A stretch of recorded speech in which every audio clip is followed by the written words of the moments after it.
all know it can be difficult to get your message across, whether it's at work or in your personal life, and our next guest can help.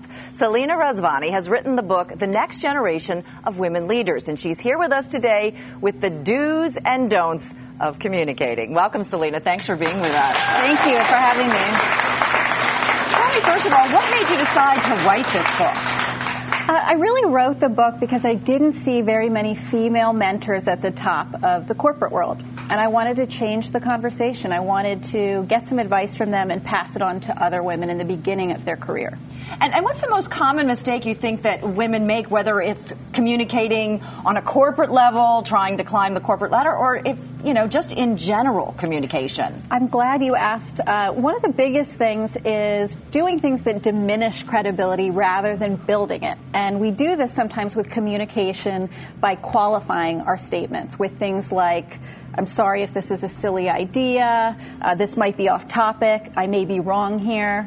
Those things really don't serve to help us. Right, so it kind of turns the conversation in a negative direction? Yeah, you're essentially saying, I don't believe in the statement I'm giving, so neither should you.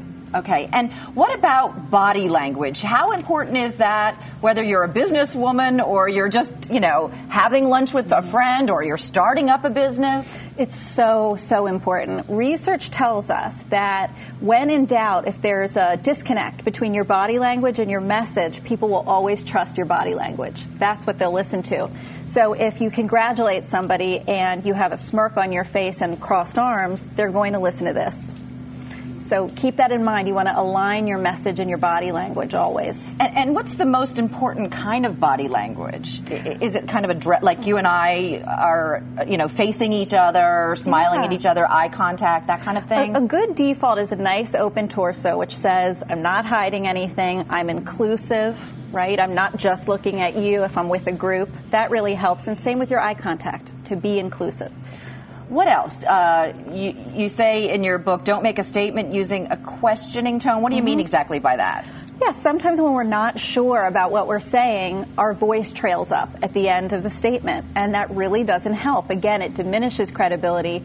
You want to practice using a nice, strong voice, tone, even your volume, all the way through the end of the sentence. You'll find that people really listen to you the first time when you do that. I think women tend to be emotional on all levels, more so than men, but you say stick to the facts. Yeah, if you really want to make a case or an argument and get people to listen, try using facts, figures, really grounded evidence instead of emotion. People tend to chalk emotion up to hearsay sometimes, whereas facts are really hard to refute. So it's a great thing to practice. You'll find that people respond. All going to the whole credibility thing, yes, right? Yes, exactly. And you also say don't overcomplicate your message or be indirect. Is that we tend to chat and go on, that kind of thing? Yes, that and also being indirect. Sometimes when we're afraid to hurt somebody's feelings, we're really roundabout in our message, and what we're trying to say gets diluted. We don't want to do that. Same thing with waterfall communication where it all comes out. I love the saying, the more you explain, the less I understand. So think economy of words, brevity, clean and clear.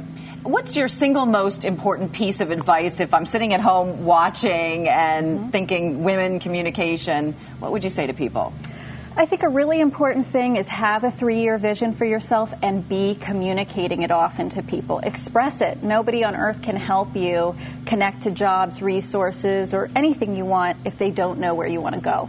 All right. Well, very good advice. Selena Razvani, author, The Next Generation of Women Leaders. We appreciate you joining us today on The 10 Show. And good luck with your book. Thank you so much.